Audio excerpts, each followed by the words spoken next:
YouTube? Welcome back to G&J's World. It's your girl Jayla, and today I wanted to touch on not a touchy subject, but a subject that not a lot of people are talking about. A lot of people are having babies, so I figured that it should be talked about. Postpartum. A lot of people are having kids nowadays, and I wasn't sure how many people are really talking about this topic because you don't hear a lot about it unless it's like on TikTok or something like that. Nobody's really taking the time to think about like what you actually go through as a mother, not just as a new mother, because it's a beautiful experience and everyone's having babies. Having a child and pregnancy does something to you mentally.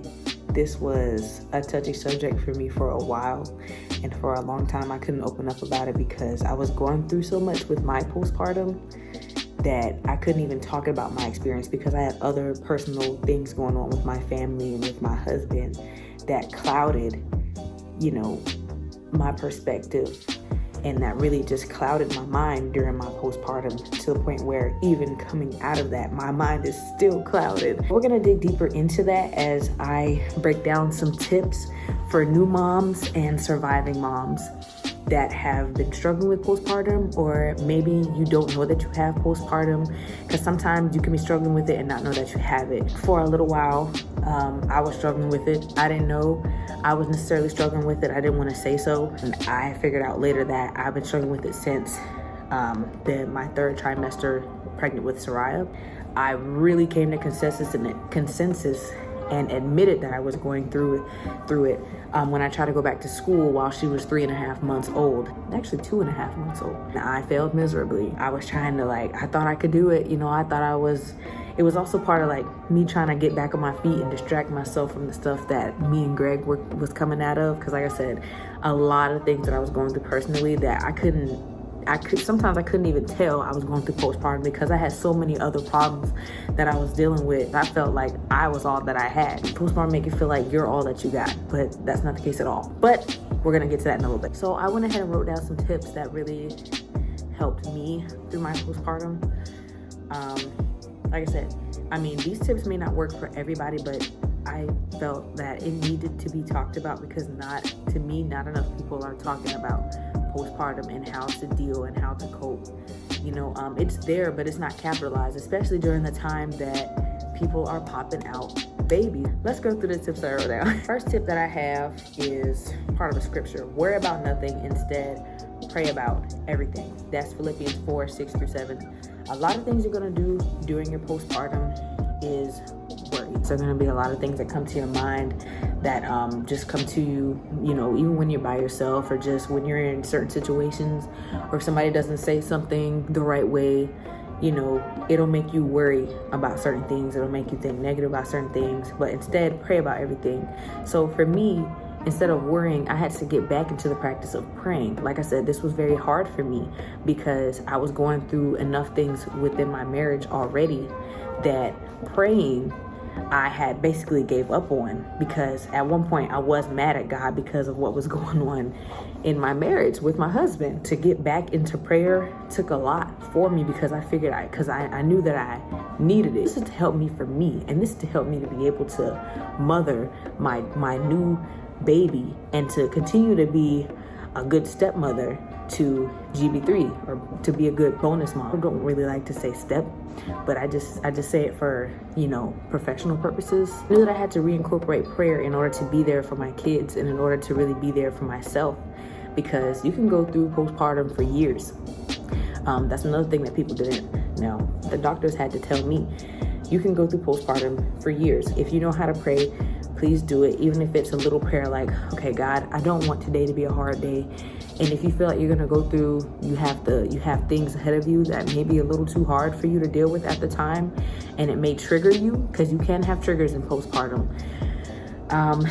Try and deal with it later when you're in a better mind space. But if you have to handle it right away, my first instinct is to pray. God, I'm about to go through this and I know I can't handle it mentally right now. I need you to give me the strength to just get through it. Second tip, this is a really it's not touchy anymore. It's just very heavy topic for me. I didn't realize how heavy it was until I really started talking about it. I went through a lot whilst dealing with my postpartum, that I was going through so much that I denied that I was going through postpartum. It was just on top of what I didn't know I was already dealing with. And I was just in denial about it, because I was just like, to be going through all this and while going through postpartum depression, no, that can't be me. I'm not in that mind space. And I definitely was. I given up on myself, and I had gave up on God. Do not be scared to accept help from family members or doctors or any other help that you may trust during this time. Even if you don't want certain people around you, that is understandable. But do not be scared to accept help. One thing that you want to do is accept help, because sometimes going through postpartum, you may feel like you can deny help, or you can just be like, I can do it on my own. I'd rather be alone. Going through the stuff I was going through with my husband and my family, and at the time, like majority his side of the family at the time. We can be real about it now because we've grown from it. I shied away from help, and I shied away from just being around certain company, even on my side of the family. So that's why I just say family, because I remember I really shied away from everybody, because everyone I felt was giving me problems during the time. I could care less about what's being said during my marriage, or what my husband is or isn't doing for me, or what he feels like I'm not doing for him right now, or whatever he's doing out there in the world. Nobody cares about my mental health right now. Until I was able to feel comfortable enough to get help from my family, you know, I reached out. I had a church. I had church family. So I reached out to Soraya's godmother. I reached out to this child's now godfather. Why is Greg calling in the middle of a video? Okay, sorry about that. He just be so excited to tell me stuff. I love it. Everyone was focused on whatever was going on in my marriage. And that had let me know that, you know, priorities were not where they needed to be. And so I said, why would I want that around my child? Let alone me. I need people that are gonna uplift me right now. This is my first child. I just, you know, regardless of what anybody thinks about it, I need help. I need support. I need love. I wasn't getting that. I separated myself from everyone that made me feel like that or brought that around me. I would have phone calls where they could see their niece, you know, and stuff like that, or their grandchild. I just was not for the foolery.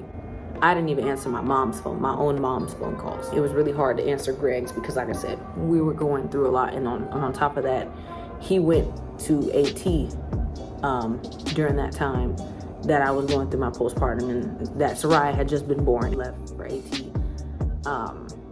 while she was 2 weeks old. It made me scared to reach out to anybody, really. It was hard for me to even reach out to Soraya's godmother, Sis Chris, because like I said, how I felt about everyone, I didn't perceive anybody else like that. You know what I'm saying? It just made me not want to do that. So because I prayed a little bit first, and because I had people praying for me, you know, I had my bishop praying for me, I had the mother of the church praying for me, I had other people that I didn't talk to that much in the church praying for me that just knew about my situation. And that's what a true family is supposed to do, and that's how a true church family is supposed to do. I know everybody will talk about how Christianity is not this and that, because Christians are like against each other right now. These Christians that I know, they were not divided. They were not, it's because we apostolic. They were not divided. They were not two-faced with me. They are and have always been loving and caring and ready to be there. And they were the ones that really helped me through this, you know. So the reason why I was able to not be scared to accept help was because I had people praying for me. Just know that there are people out there that care about you, and there are people out there that are willing and ready to help you. You can't hide from the world and expect people to just come to you and be like, hey, I realize you're going through something. Sometimes you do have to pick yourself up in your postpartum and just be like, I'm going through something, I need help. Don't have a pity party during your postpartum, because it's just gonna make you feel worse, and it's just gonna give the postpartum more power over you and over your mind. If you be completely honest with yourself, it'll be easier. You don't have to feel crazy. You don't have to feel like, oh, you know, this is who I really am. If you're really going through something, you're really going through something, and that's it. Whoever got to say something about it, they can keep it to themselves or run to their mammy about it, because it's nobody else's business what you're going through, and nobody could tell you how to feel when going through this postpartum. Only you though, only you. As long as you are truthful with yourself, then nobody else will be able to tell you how you feel going through this. Admit that you're going through something, and admit that you have problems so that people can't sit here and read you like a book and be like, because even though you're going through postpartum, that people will try to do that. And you can't help it because you're not being truthful with yourself no way. I took that test, I failed it. They gave me some like mood medication to help balance my mood. And my bishop even told me, like to take the medication because it's going to help me. And, just because you have prayer and you have a spiritual life does not mean that you are incapable of taking medication. You can get prayer and get counseling. You can get prayer and go see a doctor. You can get prayer and, you get what I'm saying, and get treatment. You know what I'm saying?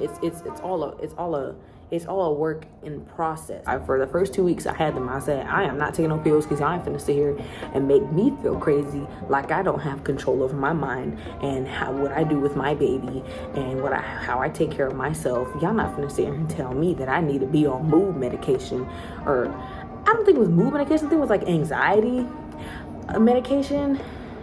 I don't remember. In the time, my husband, he was trying a little bit to try and start being there, but at the same time he wasn't, because he was still trying to go and do his own thing and stuff like that. So it really wasn't helping, so that's another reason why I wasn't trying to take the pills. I'm just like, I'm not gonna sit here and have you tell me we going through our marriage like this and you sitting here trying to tell me what I need to do, like you gonna sit here and help me.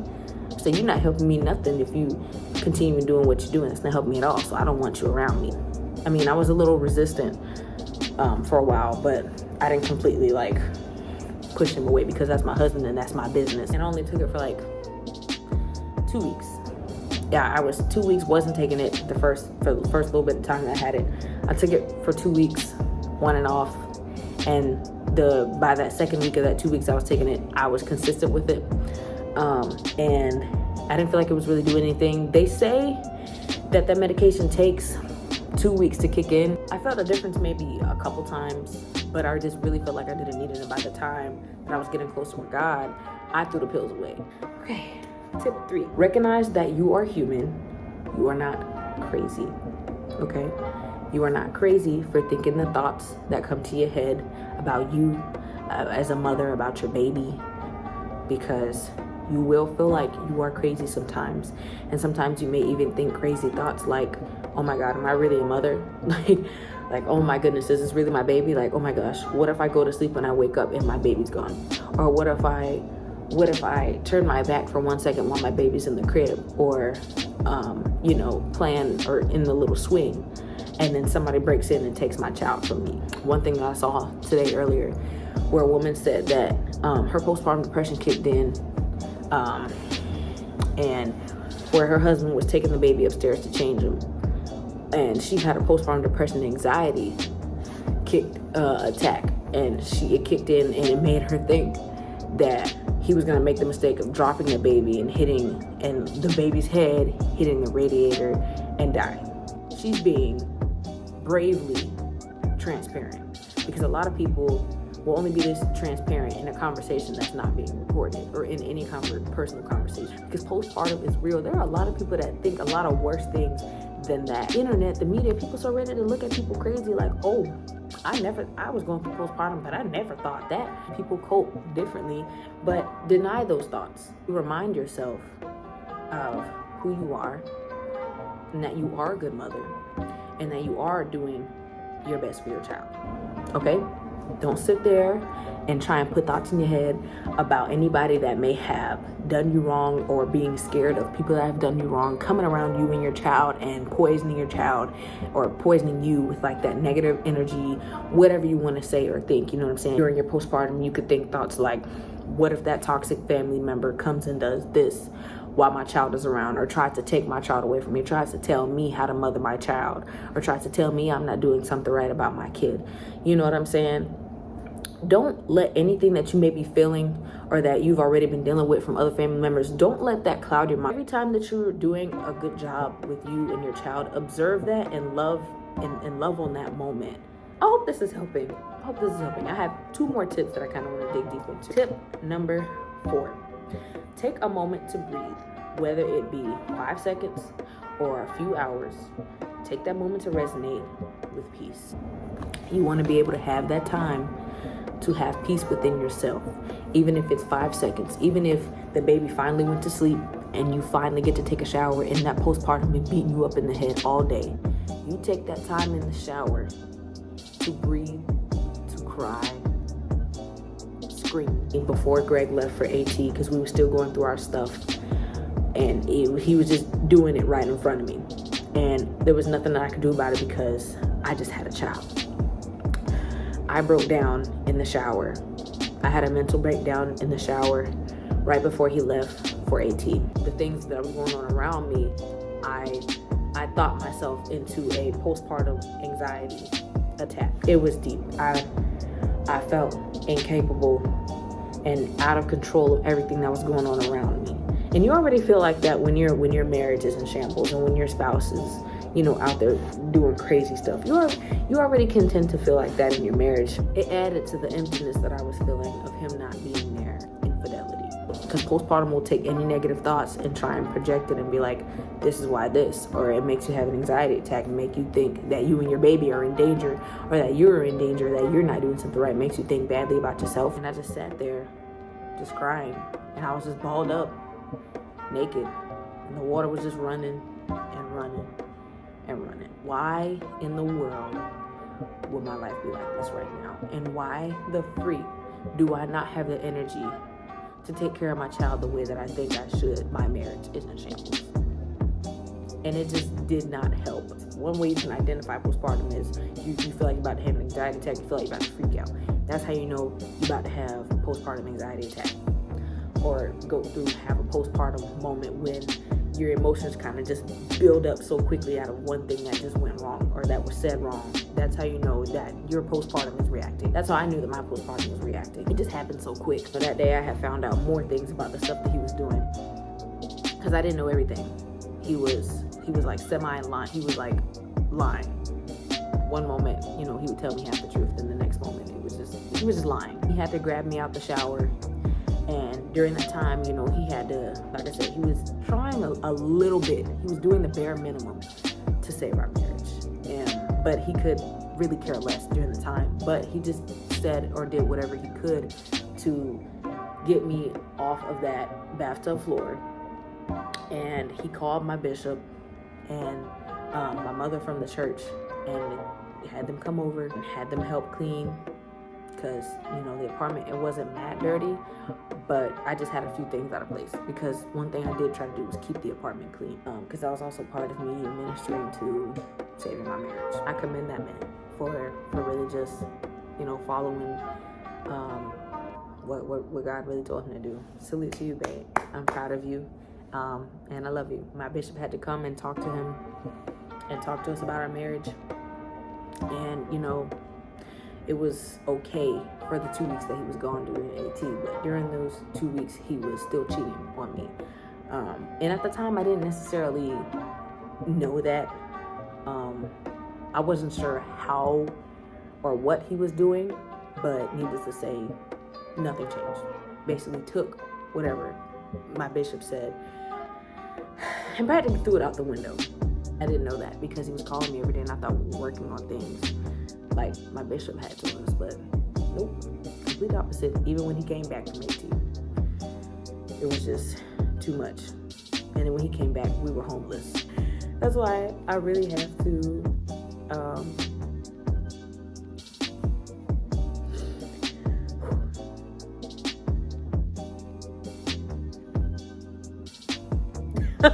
dry my eyes with a do-rag, yes.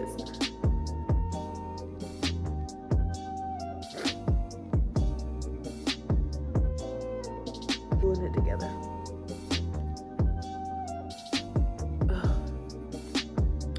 Yeah. While we was going through my postpartum, even when he came back, we were practically homeless, staying in a hotel. And of course, I was there alone for most of the time. He wanted to do what he wanted to do.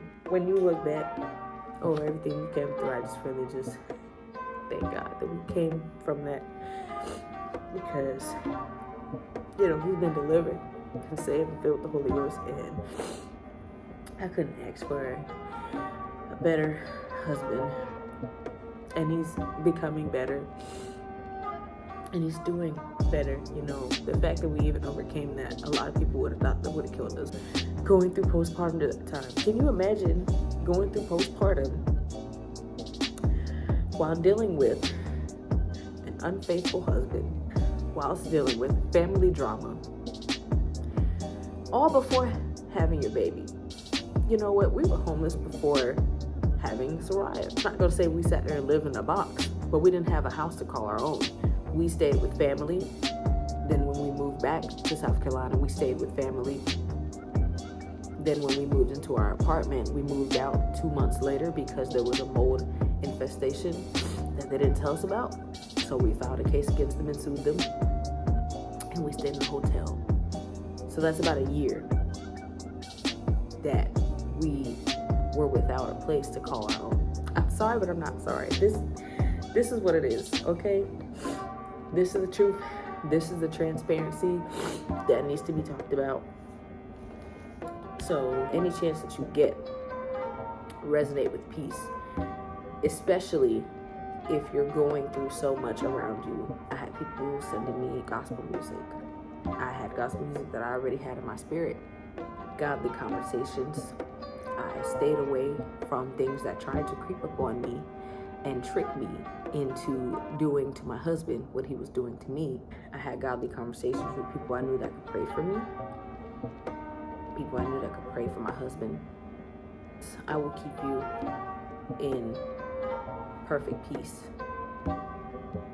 Those who keep their minds stayed on me. To the fifth tip that I have: love on your spouse and your baby or babies. Remind yourself of the love you're surrounded with, and yourself that you are in control, that God is in control first and foremost. I could say so much, you know, but God willing, we have more days to talk about all that other stuff. Mothers don't want to admit. Young mothers don't want to admit. Some people older than the young mothers that don't want to admit. So negative thoughts make you think the opposite of what you really have around you. They do. So love on your spouse and your babies. Remind yourself of the love you're surrounded with. Remind yourself that a lot of people need to be reminded by this. Nothing is your child's fault. They didn't ask to be here. Despite how they may have came into the world, they are a gift from God. But another reason why people Christian babies is because it's the way they came into the world could be out of God's will. It's not a reason to feel. It's not a reason to feel any kind of void. If anything, it's a reason to feel loved. Despite how they may have came into the world, they are a gift from God.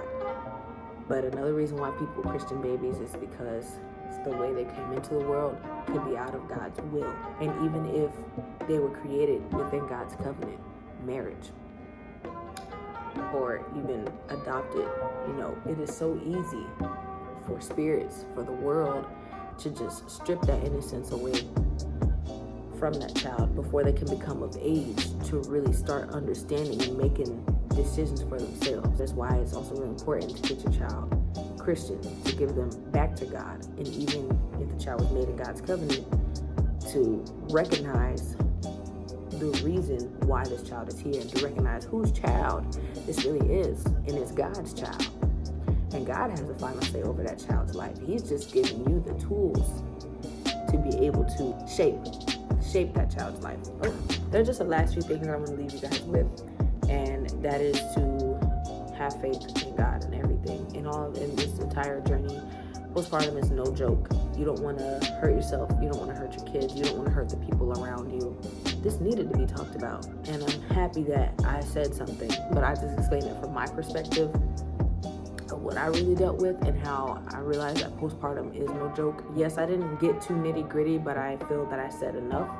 This took a lot. It took a lot to build up to this moment to be able to talk about this stuff. Because for a while, I was so scared to open up about my experience because I was scared of what people were going to say. It's not about what they got to say. It's about what's real. Thank God for allowing me to be able to talk about this. No more tears. I just thank God to be able to talk about this to the world. I love y'all. Thank you guys for tuning in so much. If you feel like I missed a step, or if you feel like you want to hear more from me about this, feel free to DM me on Instagram. Feel free to message me on Facebook. Feel free, if you have our Snapchat on G&J's World, just feel free to reach out, and I'll answer more questions. If you want more information, if there's something you don't understand, message me. Comment down below. Like the video. And make sure you subscribe. She was in there drinking that bottle. Mama. Yeah, Mama come and get you. Girl, you got milk on your arms?